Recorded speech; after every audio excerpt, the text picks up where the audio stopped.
नाज़रीन, सुहेल अफरीदी साहब की एक मुलाकात हुई कोर कमांडर पेशावर से, और उस मुलाकात को लेकर सोशल मीडिया पे बड़ा रोला पड़ा हुआ है। ये मुलाकात क्या हुई, क्यों हुई, मकसद क्या था, किसने करवाई, वजह क्या थी, और ये बाहर कैसे आया मामला। और मुलाकात जुमे वाले दिन हुई, सुबह पहले हाफ में, यानी 10 बजे के आसपास मुलाकात हुई, और जुमे से पहले पहले ये मुलाकात ख़त्म हो गई।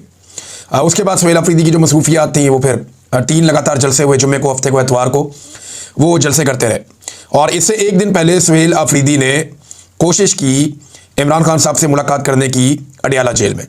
जुमेरात को वो कोशिश करते हैं इमरान खान साहब से मुलाकात करने की, वो मुलाकात नहीं होती। सुहेल अफरीदी साहब वापस आते हैं खैबर पख्तूनख्वा में, वहाँ वज़ीर आला हाउस में उनकी मुलाकात होती है कोर कमांडर पेशावर से, और उसके बाद वो एक जलसे में जाते हैं। अगले दिन उनका एक जरगा होता है, और फिर अगले दिन करक के अंदर एक जलसा होता है।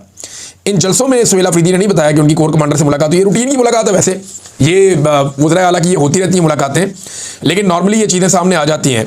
हैरत की बात यह है कि सुहेल अफरीदी ने या उनकी टीम ने इस हवाले से आगाह नहीं किया मीडिया को, या वो शायद बताना नहीं चाह रहे थे कि उनकी मुलाकात हुई कोर कमांडर से। मुलाकात का जो बैकग्राउंड है वो क्या है, इसमें शहजाद अकबर साहब ने कोई इन्फॉर्मेशन दी है, और कुछ सोर्सेज से मेरे पास इंफॉर्मेशन है, मैं आपके सामने रख देता हूँ। लेकिन उससे पहले ये मुलाकात जो है ये सुहेल अफरीदी की दरख्वास्त पे नहीं हुई, ये मुलाकात कोर कमांडर की दरख्वास्त पे हुई है।